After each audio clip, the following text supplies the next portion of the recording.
बच्चों शांत रहकर देखेंगे ध्यान से। संस्कृत व्याकरण के अंतर्गत हम संस्कृत, जैसे सपोज इंग्लिश ग्रामर होती है, ऐसी संस्कृत व्याकरण होती है।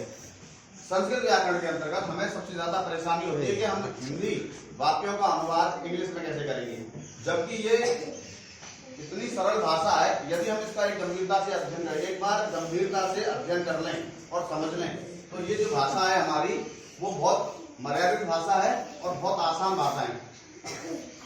अगर हम व्याकरण की बात करते हैं और अनुवाद की बात करते हैं, तो हम ये देखेंगे कि हमने पठ धातु के पढ़ना, यानी पठ माने पढ़ना, वर्तमान काल लट लगाकर हमने यहाँ लिख रखा है। इसकी कह सकते हैं आप अपनी कॉपी के दाईं तरफ बनाएंगे और बाईं तरफ आप लट लगा कर वाक्य लिखेंगे, सब्जेक्ट लिखेंगे, जैसे कर्ता लिखेंगे।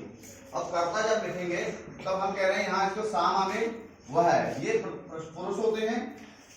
पुरुष में प्रथम पुरुष, मध्यम पुरुष, उत्तम पुरुष, यानी प्रथम माने पहला, मध्यम माने बीच का और उत्तम माने अंत। यहाँ संस्कृत में 3 वचन होते हैं, हिंदी में या कई किसी और अन्य भाषा में 2 वचन होते हैं, एक वचन और बहुवचन। आई मीन टू से सिंगुलर और प्लूरल। लेकिन संस्कृत में हम एक वचन, द्विवचन और बहुवचन के रूप में उनको जानते हैं। जब हम कर्ता की बात करते हैं तो एक वचन में सा यानी वह, लड़का अथवा लड़की कोई भी हो सकता है।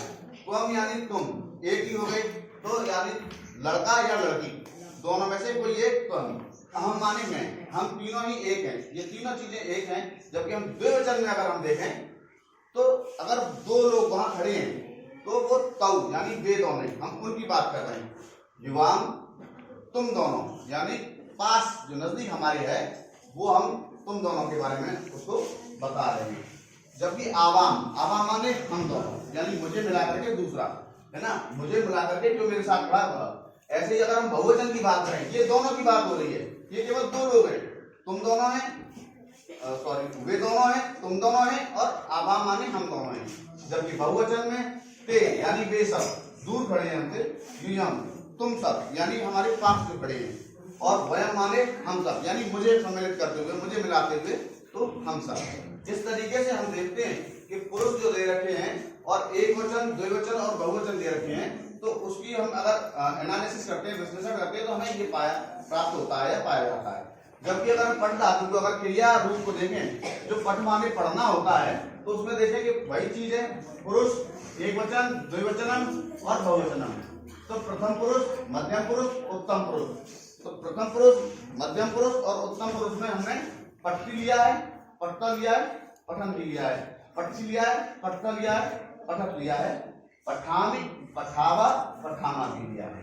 अब हमने देखना है कि पट्टी माने पढ़ता है, तो ये कौन है, ये एक वचन है, और ये किसको सूट कर रहा है, ये इसको सूट कर रहा है, इससे इसका मिलाप हो रहा है। यानी अगर ये दोनों मिल जाए तो इसका मतलब एक सार्थक अर्थ हो जाएगा इस वाक्य का। सपोज मैं लिखता हूं वह पढ़ता है,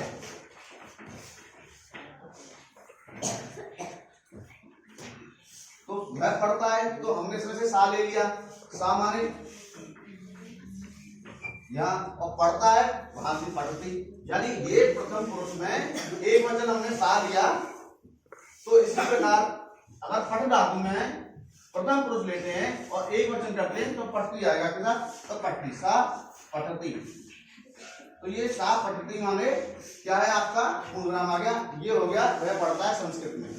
अगर मैं ये कहूं कि वे सब पढ़ते हैं,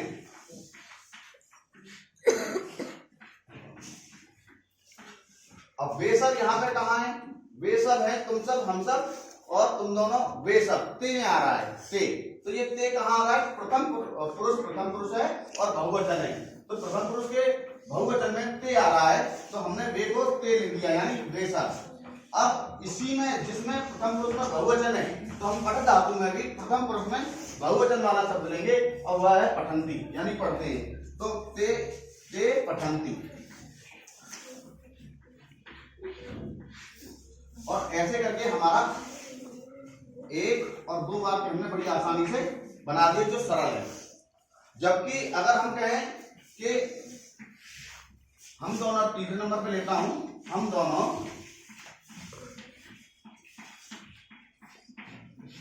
पढ़ते हैं,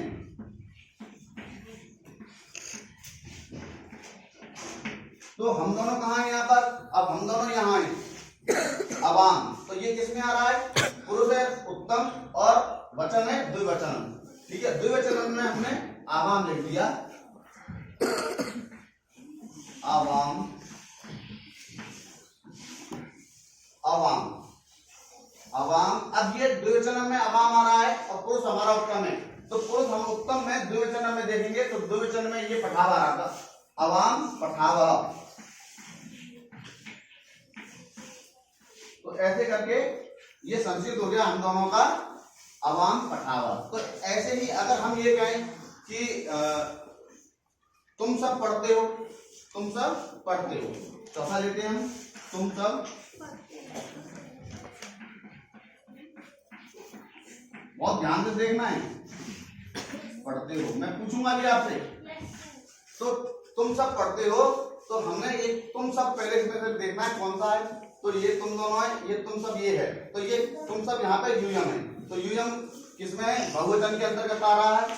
अगर हम पुरुष देखें तो वो मध्यम में आ रहा है, तो मध्यम पुरुष का अगर बहुवचन में हम जाते हैं तो ये तुम सब को हम यूयम बोलते हैं।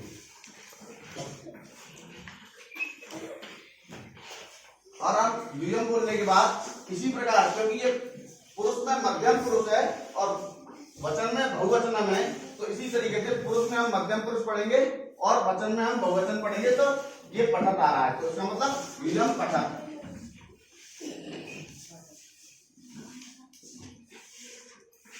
ये ऐसे करके हम जो जिस लेवल का है, सपोज इसका सा है तो इसका भी एक वचन में ही आएगा, प्रथम पुरुष में आएगा। अगर हम ये कहें कि तुम दोनों हो, तो तुम दोनों द्विवचन में आ रहा है और मध्यम पुरुष है, तो मध्यम पुरुष में द्विवचन में हम ये लेंगे पठता, यानी कि तुम दोनों पढ़ते हो। ठीक है, तो एक वचन द्विवचन बहुत आसान है, ये हमेशा इसके साथ आएगा और ये हमेशा इसके साथ आएगा। आपको इस बात का विशेष ध्यान रखना है। यहाँ पर एक वचन है, द्विवचन है, बहुवचन है, उसी तरीके से ये पुरुष दे रखे, तो जो जैसा पुरुष हो, अगर प्रथम पुरुष है तो प्रथम पुरुष, मध्यम पुरुष है तो मध्यम, और यदि उत्तम है तो उत्तम।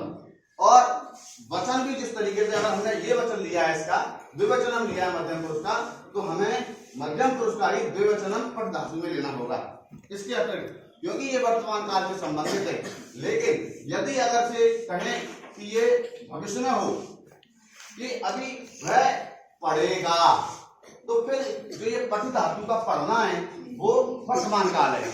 लेकिन यदि ये पढ़ेगा तो ये फिर इन वाले जो टेबल है वर्तमान काल से नहीं बनेगा, ये भविष्य काल से बनेगा। और भविष्य काल में पठ धातु को पठिष्यति में लेते हैं, तो यहाँ पठिष्यति हो जाएगा, यानी कि वह पढ़ेगा। अगर मैं लिखूं वह पढ़ेगा, तो यहाँ तो मैंने पठ धातु का वर्तमान काल ले रखा है, लेकिन यदि मैं इसको भविष्य काल में लूंगा तो वह हो जाएगा सा तो यही रहेगा। और उसमें यहाँ पर क्या आएगा? प्रथम पुरुष में आएगा, क्योंकि प्रथम पुरुष में सा है, तो पठिष्यति।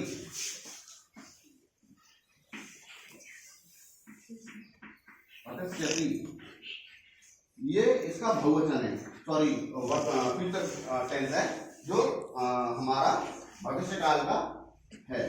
ठीक है, ये हमारा भविष्य काल का हो गया, वह पढ़ेगा, सा पठिष्यति।